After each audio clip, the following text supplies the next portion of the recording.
Hello అండి. Welcome back to our channel. మనం చూసేది అది చికెను, మటను, మంచూరియా ఇలాంటివేమీ కావు. కానీ సోరకాయతో చేసిన కోఫ్తా. ఇలా చేస్తే పిల్లలు కానీ, పెద్దలు కానీ సోరకాయ అంటే ఇష్టపడని వారు కూడా దీన్ని ఇష్టంగా తింటారు. దీన్ని ఎలా చేయాలో ప్రాసెస్‌లోకి వెళ్ళిపోదామా? దీనికోసం ఒక మీడియం సైజ్ సొరకాయని తీసుకొని పొట్టంతా పీల్ చేసేసి దాని లోపల మెత్తగా ఉండేదాన్ని కూడా తీసేయాలి. ఎందుకంటే అది మెత్తగా ఉండడం వల్ల గ్రేవీ చాలా వచ్చేస్తుంది. దాంతో మన కోఫ్తా సరిగ్గా రావు. అందుకోసం పైన గట్టిగా ఉన్న దానితో మాత్రమే గ్రేట్ చేసేసుకొని నేను చూపిస్తున్న విధంగా అందులో ఉప్పు, కారం, అల్లం వెల్లుల్లి పేస్ట్, ధనియాల పొడి, మసాలా, గరం మసాలా, కళ్యామాకు, పసుపు, జీలకర్ర, వీలైతే సోంపు ఇవన్నీ వేసుకొని లాస్ట్లో శనగపిండితో కోటింగ్ చేసుకోవాలి.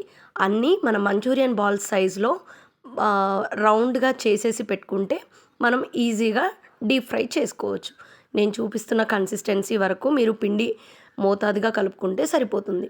ఇప్పుడు మనము వాటిని మెల్లిగా కోఫ్తాస్ చేసుకుందాం. మనం కోఫ్తా చేసుకోవాల్సినప్పుడు అందులో మనం వేసిన బాల్స్ అన్నీ కూడా అడుగున అంటుకుపోతూ ఉంటాయి. సో మనం గరిటెతో కలుపుకోవడం బెస్ట్. ఫస్టే జల్లిగంట కాకుండా నేను చూపిస్తున్న విధంగా గరిటెతో కలుపుకోండి. అప్పుడు ఈజీగా ప్యాన్ నుంచి వేరైపోతాయి. తర్వాత గరిటెతో తీసుకోవచ్చు. ఇవి ఫ్రై అయ్యేలోపు మనం గ్రేవీకి కావాల్సిన ఆనియన్‌ది స్లైసెస్ చిన్న చిన్న స్లైసెస్ కావాలి కాబట్టి నేను కట్టర్ యూజ్ చేస్తున్నాను. మీకు ఓకే అనుకుంటే మీరైనా కట్ చేసుకోవచ్చు. చిన్న స్లైసెస్‌గా కట్ చేసేసుకోండి. ఆలోపు మనం ఇవన్నీ వేగిపోయాయి.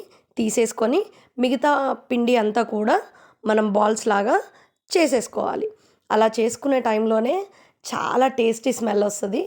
సో మనం చేస్తూనే ఒక 5, 6 వరకు తినేస్తూ ఉంటాం. అంత బాగుంటాయి. అండ్ నెక్స్ట్ గ్రేవీ కోసం ఈ టమాటా, పచ్చిమిర్చి, ఎల్లిపాయ ఇవన్నీ వేసుకొని మనం గ్రేవీ చేసి పెట్టుకోవాలి.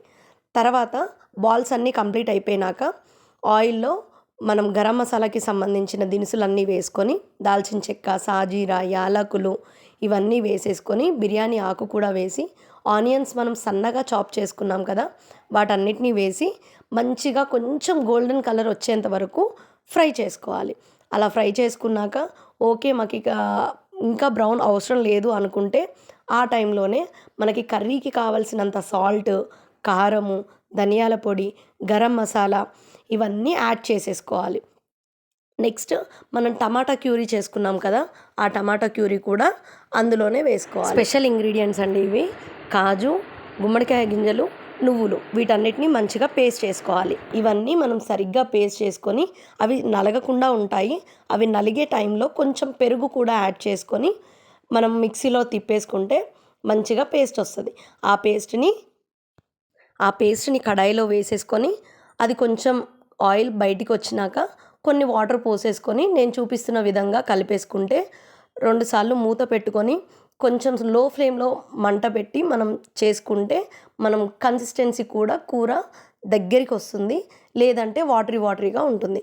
కొంచెం దగ్గర పడ్డది అనగానే మనం చేసుకున్న కోఫ్తా బాల్స్ అన్నీ అందులో వేసేసి ఆయిల్ కొంచెం బయటికి వచ్చేంత వరకు మూత పెట్టాలి. ఆయిల్ బయటికి రాగానే మనం లాస్ట్లో కొత్తిమీరతో గార్నిష్ చేసేసుకుంటే మన యమ్మీ సోరకాయ కోఫ్తా రెడీ అండి. అండ్ దీనికి కాంబినేషన్గా చపాతీస్తో సర్వ్ చేసుకుంటే యమ్మీ సోరకాయ కోఫ్తా కర్రీ చాలా టేస్టీగా ఉండే కర్రీ రెడీ. అండ్ ఇలాంటి ఎన్నో వంటల కోసం మన ఛానల్ని లైక్, షేర్, సబ్స్క్రైబ్ చేసుకొని పెట్టుకోండి. నోటిఫికేషన్ ఆన్లో పెట్టుకోండి.